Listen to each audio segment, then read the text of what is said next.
ہوں عالیہ، آپ دیکھ رہے ہیں میرا پروگرام بریکنگ بیریئرز. آپ سب کو اپنے پروگرام میں خوش آمدید کہتی ہوں.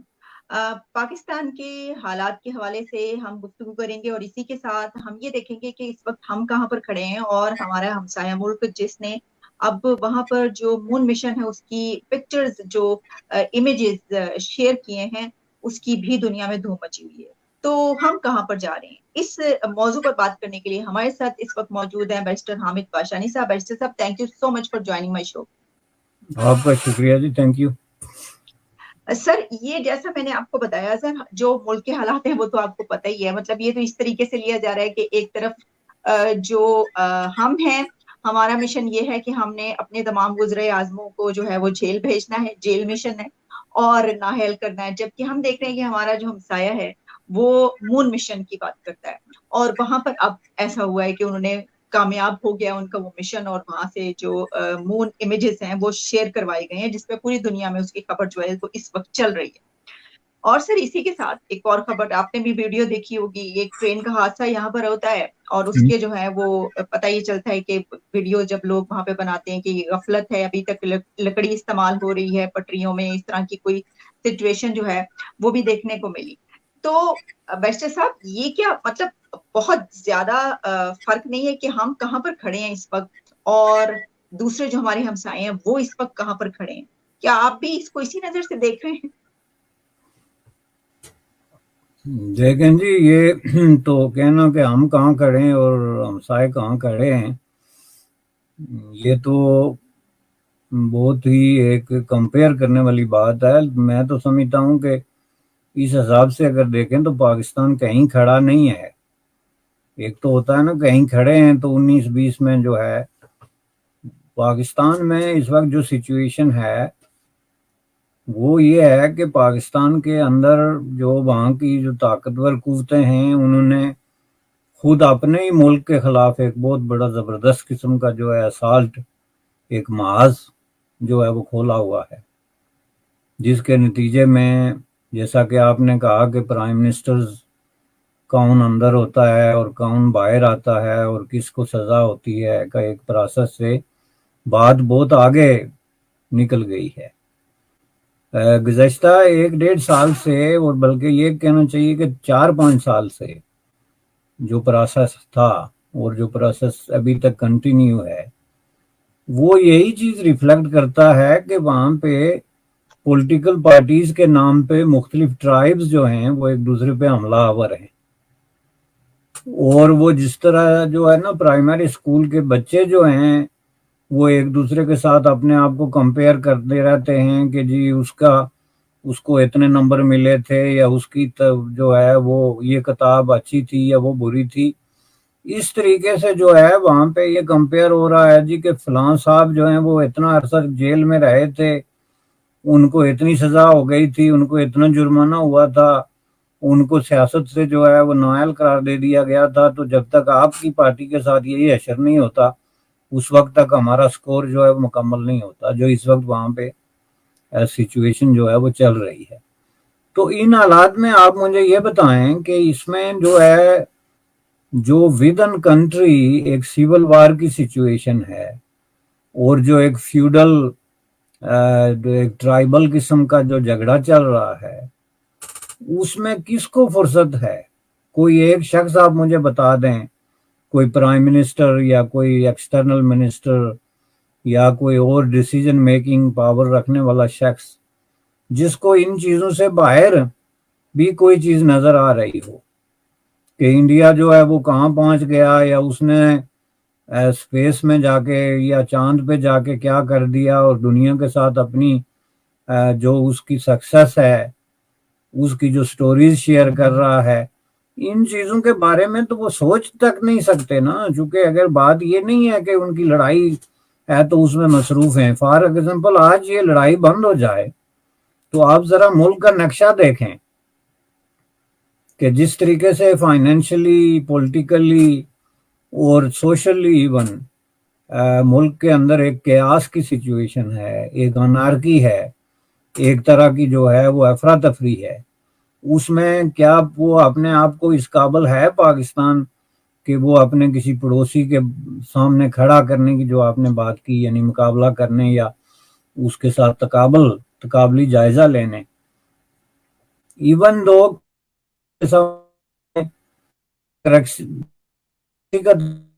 دیکھا وہ بھی اب جو ہے وہ سٹیپ بائی سٹیپ پاکستان سے آگے نکلتا جا رہا ہے. اس کے انڈیکیٹرز جو دوبارہ اس نے رینیو کی ہے اپنی اکانومی، اور کچھ ایسے پروجیکٹس انہوں نے شروع کیے ہیں، کچھ ٹریڈ اور انویسٹمنٹ کے حوالے سے انڈیا کے ساتھ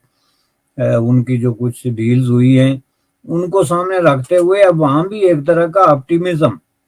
اور ایک طرح کی جو ہے وہ امید عوام کے اندر پیدا ہوتی جا رہی ہے. پاکستان جو ہے وہ فائنینشلی اتنی بڑی خوفناک قسم کی سچویشن کا شکار ہونے کے باوجود وہاں کا جو پولیٹیکل کلاس ہے، خواہ اس کا تعلق کسی بھی جو ہے وہ پارٹی سے ہو، قطع نظر اس کے، ان کی نظر ان چیزوں پہ ہے ہی نہیں. ان کی نظر یہ ہے کہ ہم نے اپنے مخالف پارٹی کو کس طریقے سے نیست و نابود کرنا ہے، اس کو الیکشن سے کیسے باہر رکھنا ہے، اس کو الیکشن سے کیسے آؤسٹ کرنا ہے. تو ایک سطح تو یہ ہو گئی آپ کی، جو ایک ایسی لڑائی ہے جس کی موجودگی میں آپ ملک میں کوئی منصوبہ نہیں بنا سکتے کسی بھی طریقے سے، چونکہ منصوبے کے لیے جو پلاننگ، جس طرح کی ایک ایکٹیو قسم کی پارٹیسپیشن، جس طرح کی فائنینسنگ کی ضرورت ہے، وہ آپ کے پاس ہے ہی نہیں. تو اس حوالے سے اگر دیکھا جائے تو میں سمجھتا ہوں کہ یہ تو سچویشن ایسی ہے جس پہ صرف ماتم کیا جا سکتا ہے. اس میں کسی طرح کی کوئی امید کی کرن جو ہے وہ مجھے نظر نہیں آتی. تو بیرسٹر صاحب اس میں نا یہ بھی ایک سوال پیدا ہوتا ہے کہ ایک ہی ساتھ آزاد ہوئے، لیکن ہم یہ دیکھتے ہیں کہ جو اس وقت ہمارے ملک میں چل رہا ہے، جو کہ ہمیشہ یعنی یہ تو روایت ہی ہم نے اپنی قائم رکھی نا، ریکارڈ پورا کیا ہے. یہ بھی جیل مشن جو ہے وزیر اعظم کو بھیجنا اور نااہل کرنا، تو یہ نہ ہوتا تو ہمیں حیرانی ہوتی. لیکن وہاں پر ایسا نہیں ہے، یعنی کوئی بھی وزیر اعظم وہاں پر جو ہے وہ نہ ڈسکوالیفائی ہوتا ہے نہ جیل جاتا ہے، وہاں پہ ایسے مسائل ہی نہیں ہیں. تو اس کی بھی کیا وجہ ہو سکتی ہے؟ یعنی ہم اس کے بعد بات کرتے رہے لیکن ہم نے ٹھیک ہونے کی نہ ہونے کی قسم کھا رکھی ہے، یعنی ہمارے ساتھ وہی چل رہا ہے. نہیں، ایک ہی ساتھ آزاد ہونے والی بات جو ہے یہ بالکل جھوٹ ہے. اور میں سمجھتا ہوں کہ پاکستان کی سب سے بڑی جو ٹریجڈی ہے وہ یہی ہے کہ پاکستان کے بیشتر معاملات جو ہیں 80% وہ جھوٹ پہ کھڑے ہیں، یا اس کی بنیادیں جھوٹ پہ کھڑی ہیں، یا اس کو جھوٹ کی بنیاد پہ چلایا جا رہا ہے. مثلا یہی بات جو آپ نے کی کہ ایک ہی وقت میں آزاد ہوئے ہیں، یہ تو ظاہر ہے آپ نے ایک لیگل کانٹیکسٹ میں دیکھا کہ 14 اگست اور 15 اگست کی ڈیٹ تھی، تو ہم آزاد ہو گئے ایک ہی وقت میں. لیکن میں اس کو نہیں مانتا ہوں، اور میں سمجھتا ہوں کہ یہ بہت بڑا جھوٹ ہے. اور آخر یہ جھوٹ بولنے کی کیا ضرورت تھی؟ 14 اگست کو جو کچھ ہوا تھا اس میں آپ یہ دیکھیں کہ جو ملک بنا تھا جس کو آپ پاکستان کہتے ہیں، اس میں قائد اعظم محمد علی جناح نے جو حلف اٹھایا تھا وہ آپ نے پڑھا ہے؟ اس حلف میں جو ہے وہ کیا لکھا ہوا تھا کہ میں کوئین آف برطانیہ کا وفادار رہوں گا. وہی حلف جو ہے جو کینیڈا کا پرائم منسٹر اٹھاتا ہے، لکھا لگایا حلف، یا وہی حلف جو ہے جو برٹش پرائم منسٹر اٹھاتا ہے ویسٹ منسٹر میں. ابھی یہ جو ہمارے جو انڈین اوریجن کے پرائم منسٹر صاحب ہیں جو حلف انہوں نے اٹھایا، بالکل یہی حلف قائد اعظم محمد علی جناح نے اٹھایا. تو آپ کیسے کہہ سکتے ہیں کہ ہم 14 اگست کو آزاد ہو گئے تھے؟ آپ آزاد ہوئے تھے 1954. اس کی وجہ یہ ہے کہ 1954 کو جو آپ کی فوجوں کا کمانڈر ان چیف تھا وہ برٹش تھا. تو جب آپ کی فوج جو ہے وہ برطانیہ کی کمانڈ میں ہے، جب آپ کا گورنر جنرل، آپ کا پریزیڈنٹ، آپ کا پرائم منسٹر جو ہے وہ کوئین سے وفاداری کا حلف اٹھاتا ہے، جب آپ کے سارے قوانین جو ہیں وہ وہی ہیں جو برطانیہ کے بنائے ہوئے قوانین ہیں، اور جب آپ کے ملک کے اندر کوئی کانسٹیٹیوشن ہی نہیں ہے، اور آپ 1935 کا جو برٹش میڈ کانسٹیٹیوشن ہے جو ہے اس کی بنیاد پہ تمام افیئر چلا رہے ہیں، تو آپ کیسے کہہ سکتے ہیں کہ جو ہے ہم آزاد ہیں؟ اس میں اگر آپ اس بات کو اتنا اس کو پولیٹیکلی اگر آپ کو اس کا یقین نہیں آتا ہے تو آپ جو ہے وہ جسٹس منیر جیسے ججوں کے ڈیسیجن دیکھ لیں، جنہوں نے کورٹ میں اس وقت یہ ڈیسیجن دیے تھے کہ پاکستان جو ہے وہ آزاد اور خود مختار ملک نہیں ہے، بلکہ یہ حکومت برطانیہ کی عملداری میں ہے، اس لیے اس کے اندر جتنے قوانین بنائے جا رہے ہیں، جتنی حکومتیں بنتی ہیں، بگڑتی ہیں، تبدیلیاں لائی جا رہی ہیں، یہ سب کی سب جو ہے وہ subject to the consent of the queen ہے۔ تو اب آپ یہ دیکھیں کہ یہ بات جو ہے آپ کو عوام میں بتانے میں کیا پرابلم تھا، اسی طریقے سے کہ اصولی طور پہ حکومت برطانیہ نے 14 اگست 1947 میں یہ ڈیسیجن کر لیا تھا کہ ہم ہندوستان سے جا رہے ہیں اور آپ اپنے معاملات خود چلائیں، لیکن ہم معاملات چلانے کی پوزیشن میں نہیں تھے، اس لیے ہم نے اپنا ہیڈ آف دی جو ہوتا ہے آپ کا فوج ملٹری چیف جو ہے وہ بھی انگریز رکھا، اور اس کے بعد جو ہمارے گورنر جنرل تھے یا ہمارے صدور تھے وہ بھی برطانیہ سے وفاداری کا حلف اٹھاتے رہے۔ آپ کے بچے یہ سچی سچی باتیں پڑھتے، ان کے بارے میں غور کرتے ہم کہاں کھڑے ہیں، تو بات ڈیفرنٹ ہوتی۔ اب یہ جو جھوٹ ہیں جی ہم ایک ہی دن آزاد ہوئے، یہ غلط ہے۔ دوسری بات یہ ہے کہ انڈیا نے جو ہے وہ کانسٹیٹیوشن بنایا تھا جس میں انہوں نے جو ہے وہ ودن 2 ایئرز ہر چیز جو آج انڈین کانسٹیٹیوشن کے اندر ہے وہ انہوں نے ڈال دی تھی کہ انڈیا کا جو ہے وہ ملک کس قسم کا ہوگا، اس کی فارن پالیسی کیا ہے، اس کا انٹرنل فائنینشل ڈھانچہ کیا ہوگا، اس کی سوشو اکنامک فارمیشن کیا ہوگی، اس میں جو ہے وہ کس طرح کی تبدیلیاں جو ہے وہ لانے کی ضرورت ہے، اور جو کام وہ کانسٹیٹیوشن میں نہیں کر سکے تھے یا نہیں کر سکتے تھے اس وقت کے حالات میں، وہ بھی انہوں نے کانسٹیٹیوشن میں ڈال دیا تھا کہ ایک دن ہم کریں گے، جس کی مثال یہ آج کل جو وہاں پہ ڈسکشن ہو رہا ہے یونیفارم سول لا، یہ اس وقت وہ نہیں کر سکتے تھے چونکہ اس وقت جو ہے وہ بہت زیادہ نیا ملک تقسیم ہوا تھا، اور ہندو مسلم جو نفرت اور فسادات کی کیفیت تھی، دوسرے مذاہب میں بھی ٹینشن کا دور تھا، تو وہ نہیں کر سکتے تھے کہ یونیفارم، تو انہوں نے کانسٹیٹیوشن میں لکھ دیا کہ جب بھی حالات سازگار ہوں گے ہم جو ہے یہ یونیفارم سول کوڈ جو ہے وہ انڈیا میں لائیں گے۔ اب اس طرح آپ یہ دیکھیں کہ وہ ایک کانسٹیٹیوشنل ڈیموکریسی کے طور پہ انہوں نے ملک کو ڈیولپ کیا، انہوں نے منصوبے بنانے شروع کیے جس میں ان کی سائنٹیفک اچیومنٹ ہیں، جیسے ابھی آپ بات کر رہی ہیں چاند پہ جانے سے لے کے ان کی ایجوکیشن سے لے کے ان کے جو فائنینشل اور اکنامک ڈیولپمنٹ ہے، ان سب چیزوں کا ایک پیرامیٹر، ایک حدود انہوں نے طے کر لی کہ اس کے اندر رہ کے ہم نے کام کرنا ہے۔ تو اس کے بجائے پاکستان میں پہلا جو ریئل اور کوئی ریلائبل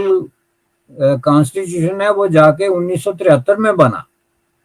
یعنی 47 سے لے کے 48 49 50 10 60 10 70 اور 3 73، یہ آپ اندازہ لگا لیں کہ 30 35 سال جو ہے وہ آپ جس طریقے کے کانسٹیٹیوشن بناتے رہے ہیں۔ اب یہ بھی بچوں کو آپ پڑھاتے ہیں اپنے اسکولوں کے میں کہ جی ہم نے تو 1956 کا کانسٹیٹیوشن بنا دیا تھا، ہم نے 1962 میں کانسٹیٹیوشن بنا دیا تھا۔ 1956 کا کانسٹیٹیوشن جو ہے اس میں صرف 6 لوگوں نے حصہ لیا تھا، 6 آدمیوں نے مل کے تو ایک کانسٹیٹیوشن بنایا جس میں کہ جو پارلیمنٹری کمیٹیز ہوتی ہیں، جو کنسلٹنگ پروسیس ہوتا ہے عوام کا، یہ ساری چیزیں اس کا کہیں کوئی سوال ہی نہیں تھا۔ اور 62 میں ایک جو ملٹری ڈکٹیٹر ہے اس نے دنیا جہان کے کانسٹیٹیوشن سے ایک شک نکال کے 2 آدمیوں کی مدد سے جو ہے وہ ایک کتابچہ تیار کر کے کہا جی یہ 62 کا کانسٹیٹیوشن ہے۔ اور ایون 73 کے کانسٹیٹیوشن کو بھی، جس کو آپ بہت بڑا مارکا بنا کے پیش کرتے ہیں، اور یہ کہا جاتا ہے کہ جی یہ تو دنیا کا پتہ نہیں کتنی کوئی علامی قسم کی دستاویز ہے، اس پہ بھی اگر آپ غور کریں تو اس میں بھی جو ہے وہ بہت ساری چیزیں ایسی آ جاتی ہیں کہ اس کو آپ غیر متنازع قرار نہیں دے سکتے۔ اس کانسٹیٹیوشن کو بھی اپروو کرانے کے لیے اور اس کا بھی پورا وہ کرنے کے لیے سخت قسم کی دھونس دھاندلی اور اس طرح کے طریقے، جبر کے طریقے جو ہیں وہ اختیار کیے گئے۔ تو آپ جو ہے وہ ملک کو اس بنیاد پہ اگر چلائیں گے اور آپ یہ سمجھیں گے کہ جناب آخر میں جا کے تو ہم جو ہمارے پڑوسی ملک ہیں، خواہ وہ ہندوستان ہو یا بعد میں بنگلہ دیش ہو، تو ان کے مقابلے میں ہم اپنے آپ کو کھڑے کر سکیں گے، تو یہ پاسبل نہیں ہے۔ میں سمجھتا ہوں کہ پاکستان میں سب سے بڑا پرابلم جو ہے وہ رول آف لا کی کمی ہے، اور رول آف لا کے نام پہ جو وہاں پہ رول آف لا کی دھجیاں بکھیری جا رہی ہیں، جس کی تازہ ترین ایگزامپل آپ کے سامنے ہے اس وقت، کہ ایک اندازے کے مطابق 15,000 کے قریب لوگ جو ہیں وہ جیلوں میں ہیں، جن کو کسی طرح کے ڈیو پروسیس میں جو ہے وہ نہیں گزارا گیا، جن کو ان کے جو فنڈامنٹل رائٹس ہوتے ہیں، اے پرسن انڈر امپریزنمنٹ یا ایک آدمی جو اریسٹ ہو گیا، اس کے جو رائٹس ہوتے ہیں، رائٹس جو ہے to have a lawyer, to have representation, to protect their dignity, جو ساری چیزیں ہوتی ہیں وہ آپ کے سامنے ہیں کہ اس کو کس طریقے سے جو ہے وہ ہینڈل کیا جا رہا ہے۔ تو اس حساب سے اگر آپ دیکھیں تو پاکستان ایک جو ہے وہ ایک بہت بڑی ایک خطرناک قسم کے راستے پہ چل رہا ہے، جس میں جو ہے وہ لا قانونیت، ایک جو ہے قبائلی قسم کی فیوڈ جس کو آپ کہتے ہیں، اور ایک ایسی کیفیت ہے جو میرے نزدیک تو ایک طرح کی سول وار سے کسی طریقے سے بھی کم نہیں۔ آپ مجھے یہ بتائیں کہ یہ جس طریقے سے جو ہے ایک سابق پرائم منسٹر کو ہینڈل کیا جا رہا ہے، میں آپ کو دنیا کی بڑے بڑے ڈیموکریٹک کنٹریز کی 35 سے زیادہ مثالیں دے سکتا ہوں جہاں پہ اس طرح کی جو ڈگنیٹریز پرسنالٹیز ہوتی ہیں، سابق پرائم منسٹر یا پریزیڈنٹ یا منسٹر، ان کے خلاف اگر کوئی کیس ہے بھی، کیس عدالت میں چل بھی رہا ہے، تو اس کا طریقہ انہوں نے یہ اختیار کیا کہ مثلا عمران خان کو سزا ہو گئی تو وہ اس کو ایک ڈیٹ دیتے کہ جناب آپ کے خلاف یہ کیس کورٹ میں پیش ہوا تھا، اس کی یہ سزا ہو گئی، تو آپ فلاں تاریخ سے مثلا 20 تاریخ کو، 30 تاریخ کو، نیکسٹ منتھ کی فرسٹ کو آپ جو ہے وہ فلاں جیل میں حاضر ہو کے تو اپنی سزا کاٹیں گے۔ اور وہ آدمی اگر پالیٹیشین ہے، رول آف لا پہ یقین رکھتا ہے، جوڈیشری پہ یقین رکھتا ہے، تو وہ بغیر کسی ہینکی پھینکی کے اس دن جا کے دروازہ کھٹکھٹائے گا اس جیل کا کہ جی مجھے سزا ہوئی تھی، یہ آ گیا ہوں میں۔ جس طریقے سے اس کو انہوں نے اریسٹ کر کے ذلیل اور خوار کر کے، اور جس طریقے سے جا کے اس کو سلاخوں کے پیچھے پھینکا، آپ مجھے یہ بتائیں کہ یہ کون سی کس سسٹم کے تحت ہوتا ہے؟ یہ ڈیموکریسی میں تو میں نے آپ کو بتایا کہ نہیں ہوتا، بلکہ یہ ہوتا ہے۔ اور اس دوران بھی بندے کا رائٹ ہوتا ہے کہ اس کو اگر ڈیٹ دے دی گئی تو اس دوران وہ اپیل کر دے، وہ اپنی سزا کے خلاف کوئی سٹے لے لے۔ تو ججز جو ہے وہ دیکھتے ہیں کہ اگر یہ فیئر ٹرائل نہیں ہوا ہے، جو کہ سوال ہی نہیں پیدا ہو سکتا کہ جو سچویشن اس وقت پاکستان میں کریٹ ہوئی ہے، اور جس طرح ججز جو ہیں وہ اپنے ماتھے پہ فار سیل کا بورڈ لگا کے بیٹھے ہوئے ہیں، اور جس طریقے سے لا انفورسمنٹ ایجنسیز جو ہیں وہ ظلم و تشدد کے آخری مارشل لائی حربوں سے بھی آگے نکل گئی ہیں، اس میں کوئی انسان جس کے اندر ضمیر نام کی چیز ہے وہ یہ تو نہیں کہہ سکتا کہ فیئر ٹرائل ہوا ہے۔ تو ظاہر ہے کوئی ہائی کورٹ یا سپریم کورٹ کا جج یہ نوٹس لے سکتا تھا نا کہ this is not the fair trial. یہ ایک میڈیا ٹرائل کر کے تو ایک جو ہے وہ نچلے درجے کے جج کو دباؤ دے کے، لالچ دے کے، یا جو بھی حربے استعمال ہوتے ہیں، تو ایک آدمی کو آپ نے سزا دے دی تو we are going to rehear the case. تو ایک جو آپ نے سوسائٹی کو اٹھا کے جنگل کا قانون بنا دیا، جس میں نہ انسانیت محفوظ ہے، نہ ہیومن رائٹس محفوظ ہیں، نہ آپ نے ملک کے اندر ایک ایسا ماحول کریٹ کر دیا کہ آپ ملک کے بارے میں سوچ سکتے ہیں۔ آپ مجھے یہ بتائیں کہ 1 مہینہ پہلے یہی اسحاق ڈار صاحب کہہ رہے تھے کہ ہم بینکرپٹ ہو رہے ہیں اگر آئی ایم ایف نے ہمیں $2 ملین نہیں دیے۔ وہی اسحاق ڈار صاحب اسی منہ سے اسی کرسی پہ بیٹھ کے کہتے ہیں جی اللہ کے فضل و کرم سے ہمارے جو ہے وہ زر مبادلہ کے ذخائر میں $15 بلین ہو گئے، ساتھ میں یہ نہیں بتاتے کہ وہ 13 بلین کہاں سے آئے۔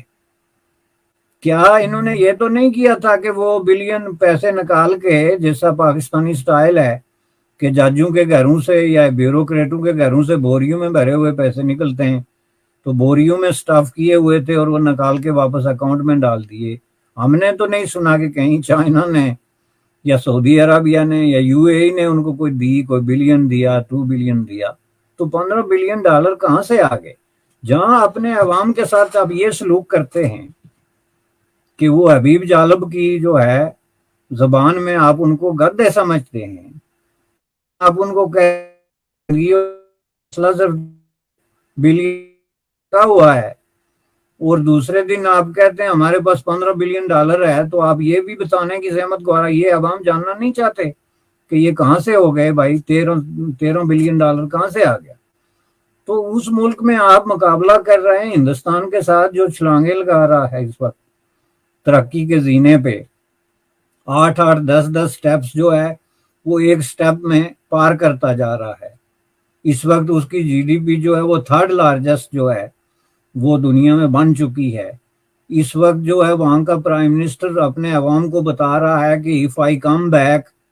تو ہم جو ہے وہ 3rd لارجسٹ اکانومی میں بنا کے آپ کو دکھاؤں گا. وہاں پہ منصوبوں پہ ڈسکشن ہو رہی ہے, ترقی پہ ڈسکشن ہو رہی ہے, سائنس اور ٹیکنالوجی پہ ڈسکشن ہو رہی ہے, ٹریڈ اور انویسٹمنٹ پہ ڈسکشن ہو رہی ہے, آرٹ اور کلچر پہ باتیں ہو رہی ہیں, لٹریچر ڈسکس ہو رہا ہے. آپ مجھے کوئی ایک چیز بتا دیں